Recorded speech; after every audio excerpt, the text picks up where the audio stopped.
All right, let's call to order the regular village board meeting for June 17th, 2019. All rise to pledge the flag, please.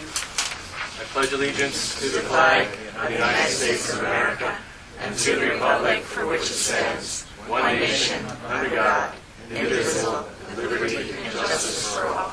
Before everyone sits, if we could just observe a moment of silence for the Honorable Judge James Riggs, who passed away on Friday unexpectedly. He was a great friend to the people of Putnam County and a great public servant. You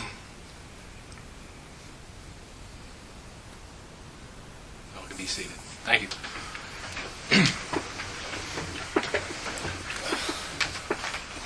Moving on to our regular agenda, approval of vouchers. Do I have a motion to approve? Motion to approve. Second. Any discussion? The vouchers were reviewed by the trustees and everything is in order. All those in favor? Aye. Opposed?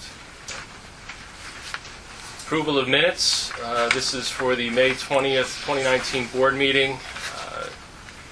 Is there a motion to approve? Motion to approve. Is there a second? Discussion. Just Mindy going through it. A couple spelling errors. Correct them tomorrow. Just the spelling of Casetta, Robinson. I think that was it. All those in favor? Aye. Opposed? I vote aye. Reports. Dove Cell Tower update. Okay, yeah, so I'd like to provide a brief update to the public to keep you informed, but also remaining cautiously vague in general so as not to disclose any sensitive information. But I encourage anyone with specific questions to reach out to me directly. The strength of our record was really built by the community, and I want to make sure that you stay involved.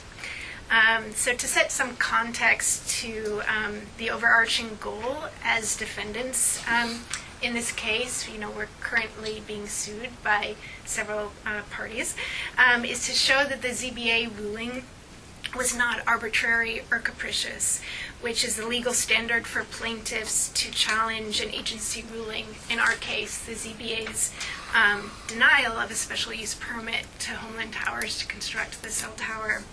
So since April, we've had to act quickly to guide our insurance-appointed attorney. In some regrettable instances, deadlines had already passed, but we've done everything in our power to proactively shape our defense since coming into office. To that end, we've retained Todd Steckler, an attorney, to oversee an important part of this case. Todd was originally referred to us by a member of this community when the ZBA was seeking legal counsel as it deliberated. Todd is familiar with our record, and more importantly, he's an expert in federal telecommunications law. So we continue to work with our insurance-appointed lawyer, Terry Rice, on other aspects of this case. He has expertise in municipal law, and so has helped establish our defense based on aesthetic grounds. And the fact that Nelsonville resides within two separate scenic areas of statewide significance, we have this SAS designation. Very few places in New York have that. So it's particularly relevant to our case and distinguishes it from other cases being heard in New York, including Phillipstown, which does not have that SAS designation. So work on this case has been all-consuming since I took office, but I'd like to highlight the involvement of, I didn't expect you to be in the audience, of newly appointed ZBA member Harold Axelrod, former head of counsel for HBO. Harold has provided first-rate legal assistance pro bono to the village, so we're really grateful to that.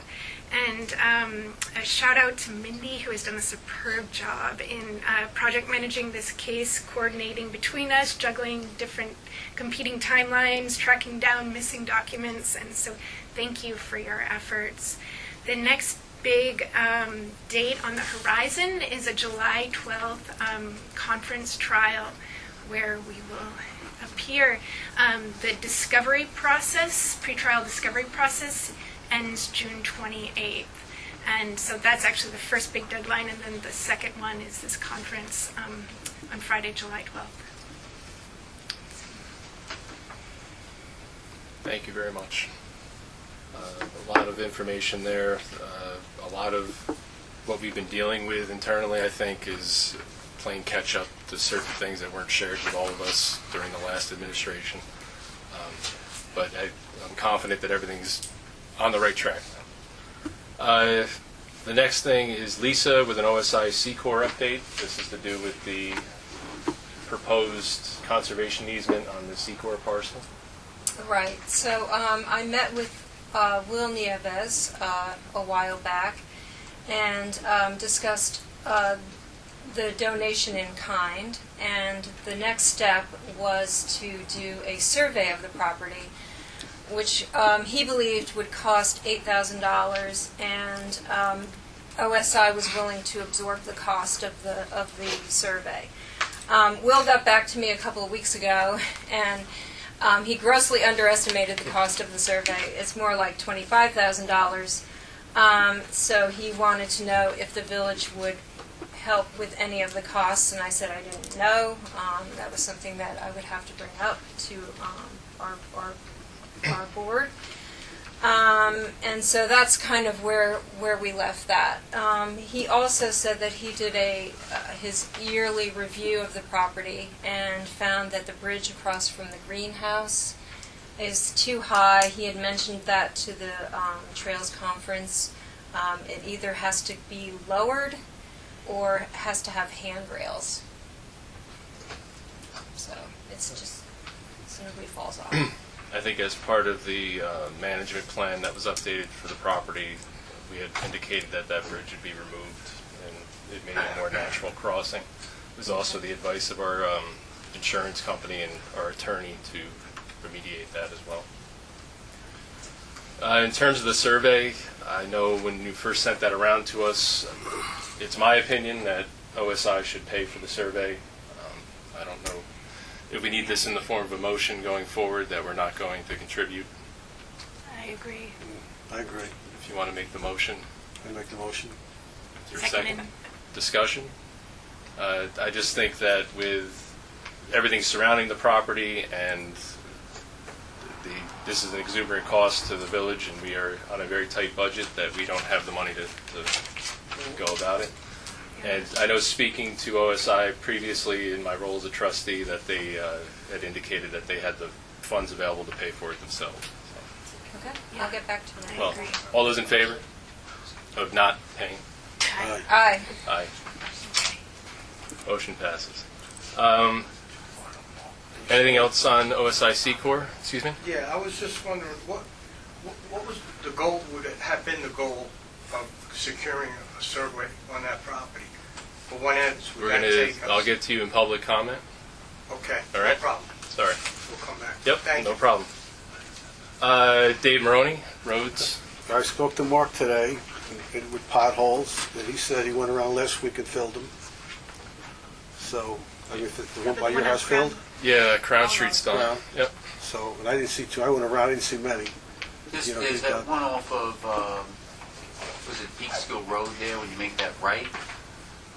Is it on 301 Main Oh, Street? that's State Road. Yeah, I don't know if State that's... road, That's so State it's- Road. Yeah, but even maybe some cold patch or It's State something? Road. We have some other issues that we're going to touch base with DOT on, so we'll let them know. There's a few more places that have bigger holes than that one. Up Well, on that's the Healy. one that most affects Healy's one of them. But even if it was a good faith effort, it would have been nice just to throw something in there, if it was possible. So, We will let them know this Yeah. week. And the windows are finally all in and finished, trimmed out. And the other side of the building on the Crown Street, like Street called? That one. Secor. Sequoia, no. Pearl. North Pearl, Pearl. North Pearl. Yeah. So they're in. So, and Mark today cleaned off the sidewalk down across the street from the I guess you call it Frost property now, where the sidewalk was 5 feet, but only had 3 feet, 2 feet showing. So now it's the whole sidewalk showing. Great. He went over to his machine and cut it back. no more neck problems. No, that's down a little further. That's the hedge. There's, gotta be there's a cut. lot of low-hanging trees on the sidewalks when you're out walking, but that's just a problem of being tall, I guess. I talked to Mark about down here, was it Secor? Was that the road that turns out at the bottom here? Secor. Yes, Secor. Is all, that's the whole thing Secor? Yep. Yeah. Spring. Spring is when you Right get on down that to turn the where edge. that bush on the one side is just halfway, is like 3 feet into the street. Mm-hmm. Got to basically cut it back to expose what a street's supposed to be.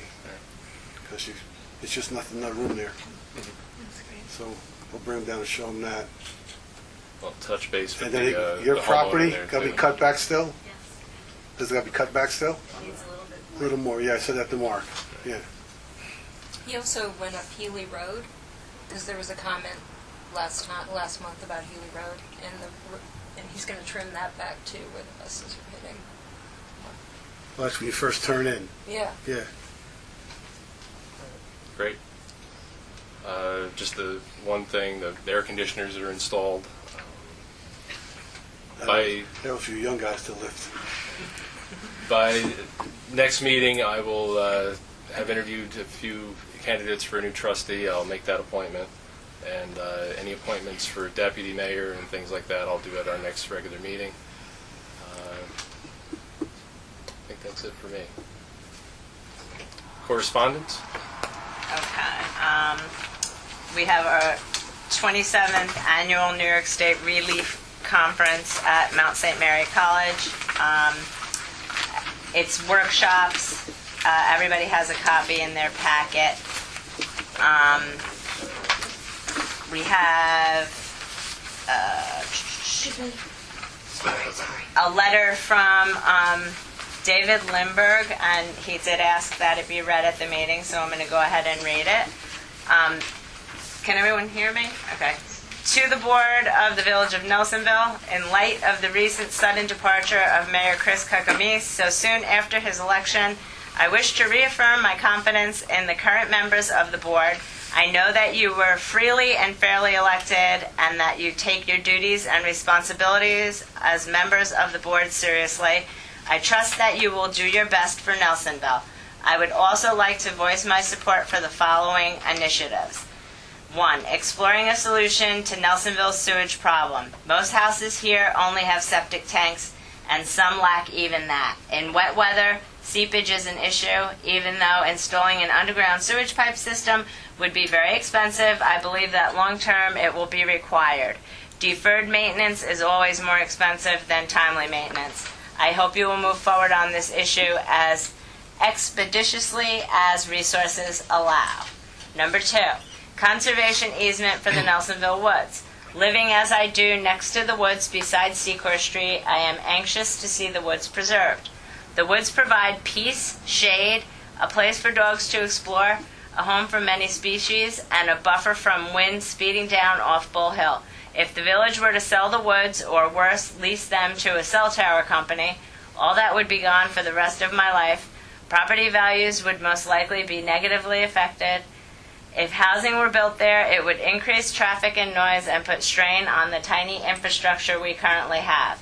I strongly favor a conservation easement for the Nelsonville Woods. 3, please have the potholes at the intersection of Crown, we know that was Crown and 301, right? That was done. Patched or repaired as soon as possible. Number 4, please continue to look into traffic coming through Nelsonville, particularly on Route 301. Thank you. David Lindberg, 2 Crown Street in Nelsonville. And we have an invite. The Putnam County 4-H Fair is being held over in Carmel. It is the weekend of Friday, July 26th through Sunday, July 28th at Putnam County Veterans Memorial Park. It's an invitation, basically. The community is invited. This is for the opening ceremony, so they're inviting the mayor and or a designee, and I have to RSVP by July 12th. So I trust that the board will figure that out so I can get back to them.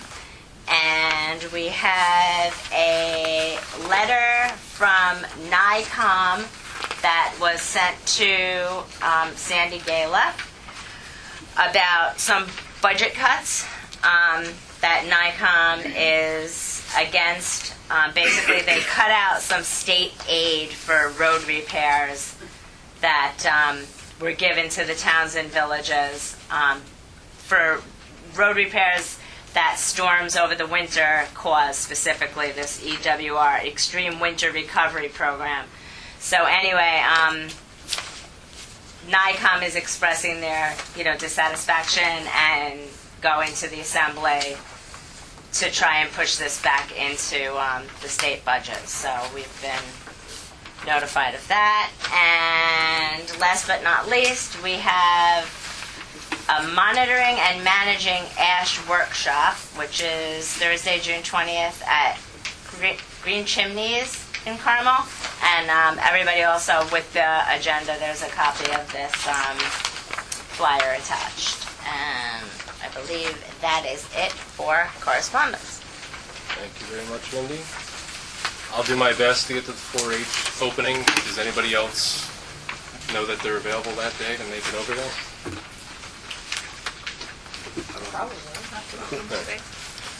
Let me just confirm my schedule and I'll get back to you, and you can RSVP. Yep. They asked by the 12th of July, so we have time. Item number 6, the Gunthers have asked to address the board. Yep, go right ahead. Want me to stay back here, come up? If you want to stand off to the side and just state your name, address, pertinent information.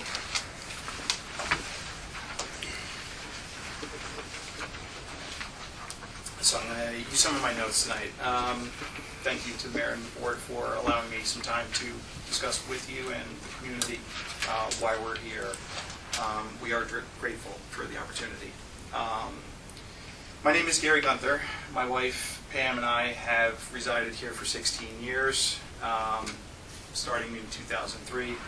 We've raised our 3 boys here, sent them to Haldane, and as some of you may have seen, we've been pretty active in the community relative to the kids, and we think we've made a substantial impact on those kids over the years.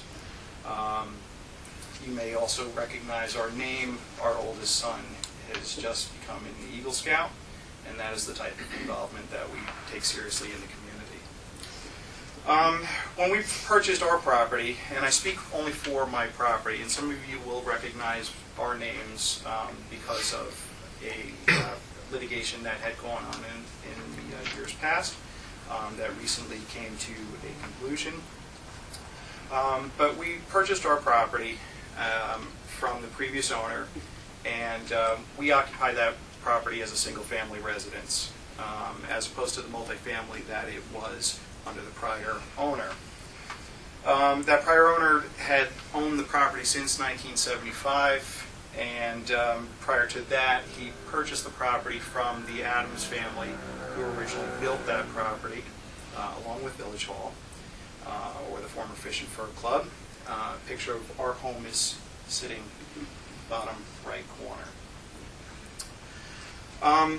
While we might be new to the community in some people's eyes, our residence and our property has but a few long family track records here. We are also customers of the Village of Cold Spring Water and Sewer Department for both water and sewer. We're here tonight to really share our experience and a little bit of our story as it relates to the board's endeavors to consider a village sewer system, as I think our experiences tie into what you are on the cusp of considering. And I hope we can appeal to your intellect, your common sense, and your understanding. Some interesting points, a little background. Most of the properties in Village of Nelsonville are served by Cold Spring water mains that pass through on their way down to Cold Spring. We are billed for the gallonage that we use and a flat rate as outside users of the system equal to 1.5 times of what Cold Spring residents pay. Or in simple terms, we pay over $100 more each per year for the water that passes through our community down the hill. If there's a problem in the system, out in the street, Cold Spring Water and Sewer Department is relied upon to investigate it and remedy it. And you can all rest assured that when the gallonage that comes out of the treatment plant is not the same gallonage that is billed for, they are quick to respond to find out where they are losing money. There are some larger properties, of course, in the village that are not served by the water or sewer mains. On the topic of sewerage, most of the properties within the village of Nelsonville are served by their own cesspools or similar on-site sewage storage and treatment systems. When a problem arises with an individual property, it's the owner's responsibility to deal with it and bear the cost of it. When a problem arises with an individual property owner, that owner can solicit and vet any contractor they choose to negotiate a price with. While this has been the historic case in our village and continues to be a condition for many of the properties, it's nonetheless a ticking time bomb of failures and potential costly expenditures for individual property owners who will be subject to ever-evolving and increasing rigorous environmental compliance. So I would encourage all of you to be wary of that fact. Rules aren't getting simpler, rules aren't getting less. Of course, there are some properties in the village that are served by Cold Springs Municipal Sewer System. And we're not talking just Pearl Street. There are 15 properties in Nelsonville that are billed customers for sewerage. They vary around the community. These customers pay a quarterly flat rate per gallon of water used, along with a flat rate charge. 7 of those 15 properties are presumed to be connected to sewers that run under Pearl and Pine Streets. Aside from myself, I believe there are others in this room that are connected to the Cold Spring sewers, and not necessarily the ones under Pearl and Pine. So as a customer of Village of Cold Spring Water and Sewer, if you can imagine the following. Village of Cold Spring has told you they don't recognize any sewer beyond their boundary lines, except as being individual private sewer lines. According to their local law, adopted in 1972, sewers, Cold Spring asserts the authority to disconnect any sewer user whose connection is deemed detrimental or don't pay their bill. As a village board, you have to ask yourself the question, have you authorized the Village of Cold Spring to enter Nelsonville to do a disconnect in a public right-of-way owned and maintained by this village? You must also ask yourself as a customer who doesn't pay their bill, where does that disconnection take place? If every line that crosses the boundary is considered private, do they cut it at the boundary and impact the other users that are on that supposed private line? It's a question we should all ask ourselves. Or is it at a point in front of the property? Nobody knows that answer. It hasn't been tested yet. So imagine yourself coming into the village of Nelsonville. You buy your home, it comes back with a clear title for the real property that you purchase. There's no records in the title demonstrating ownership rights to a sewer under the public street because there's no ownership records or conveyance of title to a sewer recorded with the county of residence. At the time of closing, you review a recent property survey, and it too contains no easements, deed restrictions, or ownership rights to a sewer under the public right-of-way. You receive clearance from the Water and Sewer Department who serves that property, and they advise the seller that the bill has been satisfied, and that bill gives every instance of you being a customer for both water and sewer, and no indication of you being excluded from certain aspects of their service. The home you buy is not part of a private development. It never was. And it's not part of a homeowners association or any other formal organization for homes that are connected to this sewer. In fact, you only come to find out you're on a private sewer line long past your home purchase when you receive the first bill from the village you reside in, not from the billing entity or Village of Cold Spring, that there was a problem in the line and you are being charged for a problem you assumed as a paying customer to an entity to carry and treat your own sewage. And also, if you wanted to look at the county tax records, you can rest assured that the county tax records are inconsistent, incomplete, and in some cases downright false as it pertains to sewers. Some properties that have sewers connected in the street are listed as private, some are listed as public. Some properties that are not served by a sewer are listed as commercial public. Some properties that are connected to a sewer are listed as none.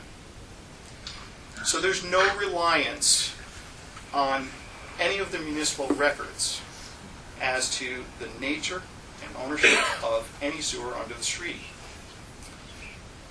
Let me give you a couple of demonstrable facts. Under our village code, Local Law 2, 1995, Chapter 184, Water and Sewers. This section of the code begins with the following subsection wording. The owners of all property within the village of Nelsonville, serviced by the village of Cold Spring water and or sewer system, shall be required to make all improvements, maintenance, and or repairs necessary to maintain, repair. I'm just going to slide over here so I can rest this. Make all improvements, maintenance, and or repairs necessary to maintain, repair, and replace as required all private water lines and private sewer lines located within the right-of-way of any village street. Each property owner shall pay the entire cost of maintenance, repair, or replacement of the private water sewer lines and other installations located within the boundaries of the street within the village of Nelsonville which provide service to his/her property. I'd like to encourage everyone on the board and everybody in the audience to carefully read the wording of that section of the village code as it pertains to every customer of Cold Spring water and sewer, not just sewer. Secondly, I'd like to point out the code is so poorly configured as to try and establish that any water and sewer line is private. This is seemingly in direct conflict with the Village of Cold Spring Water and Sewer Code. If we take the wording of this local law verbatim, then any water and sewer repair under the streets of Nelsonville are the responsibility of the private landowners that it is serviced by. Where you draw that distinction of who is responsible for what section of pipe is ambiguous at best and irresponsible. It's really sophomorically shameful how that local law was written in 1995. But, arguably it's understandable when there was only a 3-person board at that time and usual limited resident participation in the process. When there's an issue with sewer mains under Pearl or Pine Street, the customers cannot call Cold Spring to investigate or remedy the situation. And you have to remember that this code applies to the other 8 properties that are beyond Pearl and Pine Street that are thought to be connected to that line. And I'm sure they don't know it because they probably haven't experienced the same problems as residents serviced by the lines under Pearl and Pine. You have to be told by a neighbor who's been there many, many years longer than you have that you need to call your village to have them solicit a private company to come out and investigate it, remedy it, and then pass the bill along to the supposed users of that line. Again, records are slim at best. The village sends you a bill, and they decide how to prorate it because they decide who they believe is on and serviced by that line. It's arbitrary at best. So I would caution this current board to find out the real facts of what exists under Pearl and Pine in particular. Gary, I don't want to interrupt you, but are you going to be... I'm going for it. How much longer? I've got a lot of material, so if you want to draw it over the course of a couple of meetings, I'm happy to do so. We might have to divide it up a little bit. I don't want to keep people here for an hour tonight. That's fine. But I mean, just factually, tonight I just want to kind of have the conversation of how do you foresee us fixing this post lawsuit? Because I just to speak to a few points, like the proration of the bills and stuff like that, we're all depending on what our attorney has advised us and to protect the Absolutely. rights of the village. The one thing that I can point out to you is a lot of the problems that have occurred and experienced by the users in particular on Pearl and Pine go back many years before I was an owner here and a resident here. Okay, and that's well documented. The same village attorney that is in place now is the same village attorney whose handprints are all over the documentation going back 30 years ago relative to the same issue. I don't like to finger point, but if there's consistency here, it's been under one hand. Okay? Our intention, I understand that. that's and I fine, and just we don't think- need to go further on that. No, and just, that's a matter of opinion. Moving forward, I want to come to kind of a consensus with you and among the other residents of Pearl Street, what you feel is the best course of action to remedy this long term. Sure. Let me In jump the ahead. absence of a full-blown septic installation, which, That's the only way you can fix it. yeah. So, Well, there are other ways. listen, Right. what I'd like this board to understand is that we brought this lawsuit as a last resort. The lawsuit that we brought against the village of Nelsonville, and I'm not the only one, there was a total of 6 plaintiffs involved, okay? We had no monetary value attached to it. We were looking for the village of Cold Spring and the village of Nelsonville to come to the table and discuss this matter. The answer we received patently was a countersuit. Okay. Further along in the case, when we again extended an olive branch out to the village under past administration, we received the concept of settling this matter as long as we plaintiffs reimburse the village for their legal costs. Our attorney had made initial requests to just sit down at the table to work this out, and we were patently denied. That being said, while a community-wide sewer system should be the end goal here, it satisfies what goes on in Pearl and Pine, it doesn't solve our immediate needs. It doesn't solve our immediate concerns, nor the problems that are ongoing, consistent, and will be exacerbated as time goes by. You, as a village government, have to ask how to best implement that sewer system and how to use the existing facilities that we already have as the impetus to begin the wider project. At the end of the day, I think we can all still rest assured that Newtonian physics is still valid and everything flows downhill. So if you want things to flow downhill, then this board needs to engage with the village of Cold Spring, who has the facilities in place, who has a treatment building in place that was sized in 1972 for the treatment of this community. There is no easier gateway to make the foray into sewers than either handing the sewer system over to the Cold Spring, partnering with them, creating a wider Nelsonville sewer district, or creating a new corporation. Call it whatever you want, but it's independent of both village governments. That's the easiest way to get into a sewer system. Anything that comes out of this village in order to get to Cold Spring is not going to go up that hill along Main Street. Unless somebody would like to give up their property and put in a pumping station, then have at it. Well, that was one of the engineering firms that we interviewed looking at this whole issue. One of the options is a forced pump that everyone would have in their house. And Sure, that's the cheaper route out, but it still puts the onus on individual property owners to contain their own solids on their property. So all you're doing is extending the delay of those potential failures. You're not really addressing the system wholeheartedly. Conservatively, no matter what system we look at, you're looking at between $7 to $10 million is what we're saying. Absolutely. That's just to scrap the service. Absolutely. But, Yes, sir. you know, think of this in these terms. The town of Southeast, the village of Brewster, the state of New York, the state of Connecticut, and the city of Danbury can all work together. Brewster and Southeast can secure $1.5 million from New York State to study a solution to extend a sewer system from another state across the boundary to serve Yeah. 3.5 miles. Far fewer properties than we have here in Village of Nelsonville.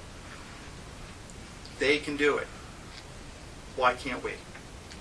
I can tell you that I will talk to the Village of Cold Spring to see if we can get a meeting of the minds at a table to see if there's any way that we can work together. I have had preliminary discussions with the sewer superintendent, who there are ideas out there. I guess one of the previous ideas was when they were redoing the Best House, the second one in that just sold. The owner had offered to put in a manhole to make it easier to. Stellifson. Yeah, That would be 69 Pearl. and that was before the lawsuit, I guess. That really was the floodgate that brought it on. Yeah. Because we were put up against a wall, quite Yeah. frankly, by a private landowner, and actually indirectly through their real estate broker and through their private contractor. Yeah. Both the previous administration, the village building inspector from this village, the water and sewer superintendent, all met at the corner of Pearl and Pine. And it was more or less rammed down our throat. Take this offer, or you get nothing. Okay? A cash incentive was offered, not to the supposed owners of the private sewer line, but the offer was to the village of Nelsonville to hold that money for a And that's private right, sewer line. yeah. But instead, a few days later, when most of us didn't sign that agreement, private agreement, somehow permission was granted for that house to go through a neighboring property, through a corner of the village of Nelsonville, under Pine Street, and 75, 100 feet under Pine Street in Cold Spring. I foiled the records. There was no plumbing permit granted. There was no easement granted. There's mismanagement that happens, and we bear the brunt of what happens. And that's Every day. not just for the owners that have been subjected to all the rumors and innuendo of Pearl and Pine. This affects 15 properties right now. No, and to be honest with everyone, one of them is mine. Thank you I for am saying attached. that. I am attached to the Village of Cold Spring sewer system. It's no secret. And so it's disheartening. It's disheartening that our village, rather than help us come to a resolution with a neighboring village's water and sewer department, pushed us to the side and treated us like trash. I mean, our village attorney came at us more than the Village of Cold Spring attorney. Well, just to kind of wrap this up. Yeah. New people, new conversation. We are going to try to see if there's any way that we can bring parties to the table without litigation and see if we can figure out a solution to this that is beneficial to everybody. It might not. It might be impossible. The commitment from the Village of Nelsonville has to be to engage the proper engineering firms, the proper legal resources. We're not talking about municipal law here. We're talking about environmental law. You need to have the right legal counsel to help push this through New York State requirements. New York State does not allow two owners to maintain or own a transportation facility for sewerage. Okay. That was referenced in a report prepared by the village, by the town of Phillipstown 10 years ago. Okay. It is impossible for us to own this pipe. It is impossible for any of the 15 properties to jointly own or operate those sewer pipes. Okay? You need the proper legal team, the proper engineering team. You can investigate all you want, but dedicate the resources, the- the financial resources I to think the secure facts that team. you've cited have become pretty much public domain, that, you know, everybody knows what the issue is. Yeah. Everybody knows who's affected by it. We just need to figure out how to fix it. Yeah, and And, while our issues are sewer pipes Mhm. and who owns them, the issue of cesspools Yeah. is certainly of the same magnitude. Yep. And that affects a broader base of the population And here that's in the village. why we began looking at funding for a sewer system months and months ago, probably 2 years ago now. Just this round. Before that, it was 10, 12 years ago. And we had an opportunity when they dug up 301 to look into it. That got passed by, and we're trying not to kick the ball down the road any farther. It can't be. We're we are- trying. We are sitting on a time bomb. And if, you know? and if we weren't being sued over cell tower, we would have more Yeah. more opportunity to look into Can I- it. Look just at say- it this way, as if a- I could just add yeah. one point about the cost of that. Yeah. Had the village, at the initial time, come to the conference table with us to talk about this, person to person, human being to human being, the village could have saved quite a bit of money. Well, I wasn't here, That and I don't think any of us were. Absolutely. And that's why I want to inform you of what we experienced on the other side of the fence. Yeah. Look, my attorney wouldn't necessarily agree that I should be here spewing all of the information that I know we had. I know our attorney wouldn't agree to even allow you to speak, but you're here, so I'm Well, this letting is a you. public meeting, isn't it? Yeah, definitely. Right? So Yeah. this I is a just public wanted conversation. to add that as a relative newcomer, to get up to speed, I was wondering if you could provide me with any of this literature, because I'd Yeah, love if to read you- up on it. I actually don't know the whole history. All of the literature that and information that I have garnered over the past 16 years is information that has been publicly available. I encourage anyone to FOIL that information, Freedom of Information Act. Okay? Nothing that I have said or could say is rumor and innuendo. It's documented black and white. And that's the important part here, is that we've been told, and after a point in time, you almost start to believe it. When you're told you own something or don't own something, you kind of throw your hands up and you say, I'm done. But when you look at the information and you look at the history of it, it's horrendous. So all of this information is in village records between both villages. All of this information about where to go from here, what to study, is available from New York State. You know, there's model sewer use laws. You don't have to do that much work to adopt it. New York State Environmental Facilities Corporation is the corporation of New York State dedicated to help communities in this state establish proper sewage controls and move away from septic systems. There is money out there. It just has to be tapped. And that's where the proper team comes involved. And when I spoke about our attorney, I meant that we carved out a portion of our agenda for you this evening. I hope that it's kind of a peace offering, that you see that way, that we're allowing the conversation to happen and to reopen the book, and maybe with fresh eyes kind of try to find a solution. Listen, I'm happy to address the board at any point in time, whether you want to do it in whatever setting suits you. We never wanted to bring litigation against this village. And I hope that anybody here in this room can understand that. That's understood. You know, this was a last resort type of situation. And frankly, you know, it just can't continue. Nobody can sell their property at this point in time without lying to the person across the table who's about to buy it to say that you have a public sewer. And then 2 months later, like we did, get a bill for work that you didn't even know took place. Just, you know. And you're going to be getting another one, because the line needed to be cleaned out back in May, and it's Right. prorated by Cook, so. It's well, it's Prorated not by the pro- village from Cook. Correct. Yes, yep. And so that this board knows, you don't have the records right on who's tapped. Okay? So And that will we be pay the investigated again. We will look into it. Okay. And, yeah, thank you for your time. I hope this was informative to everybody. I hope to continue the conversation. And I'm sorry that we cut you short. I don't That's want fine. to. I don't want to That's keep fine. everybody here for an hour and a half. No problem.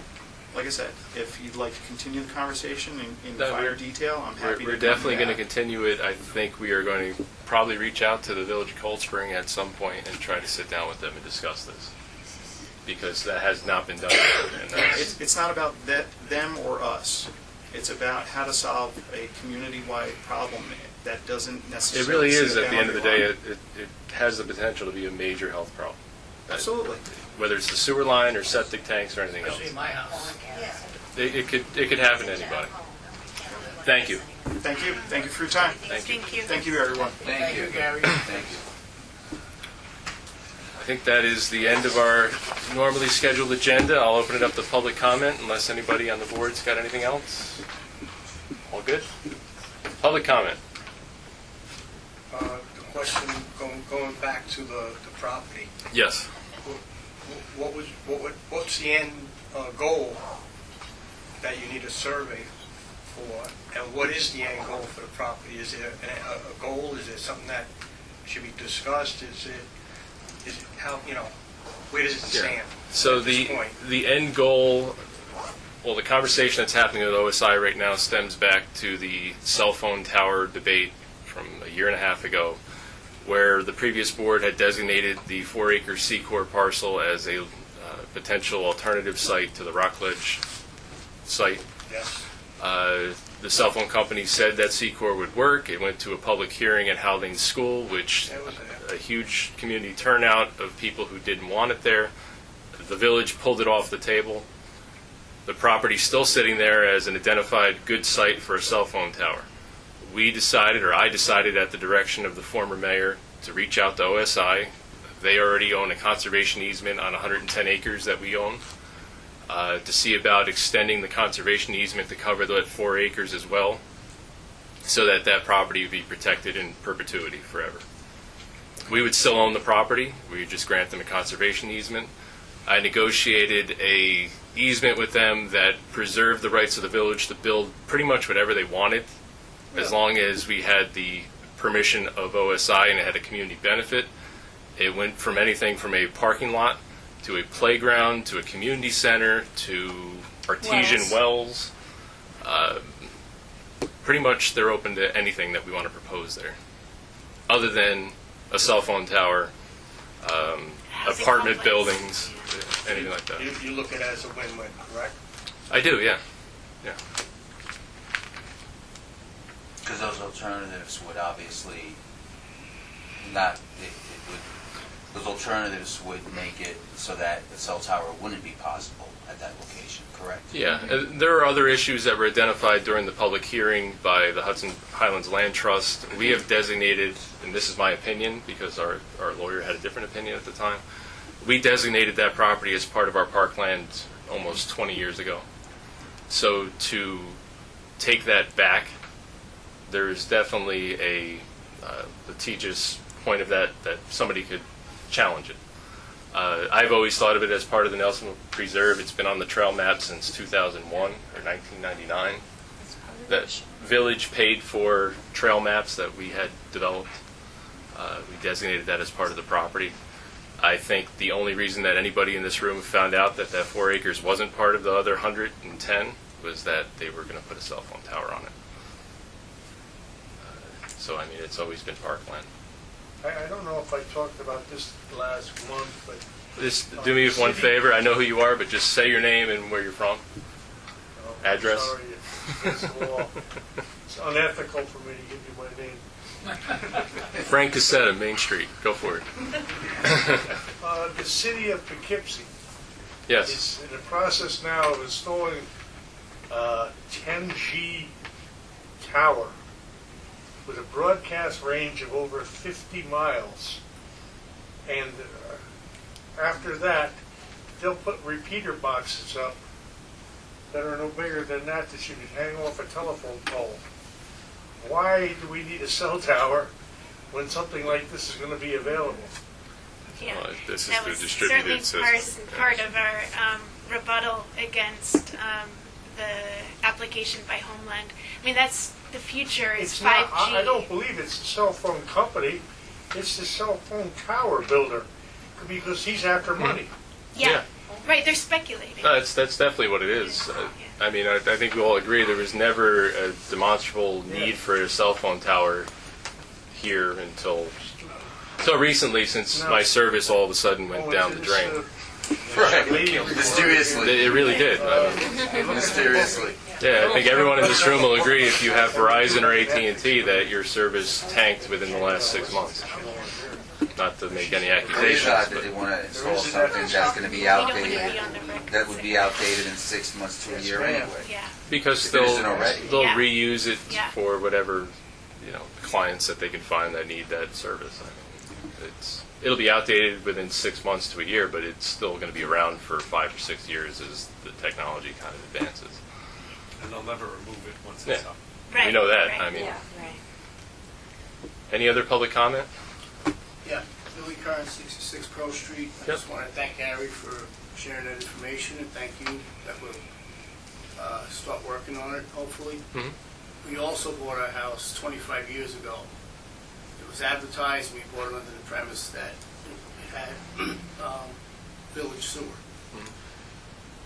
And as Gary found out 9 years later, we found out the first time that we had other people's sewage coming back into our house because we're on a low point. Yeah. That we'd be paying for it. You have the records, I think we probably had 22 instances, I'd say at least in the 25 years that we're here.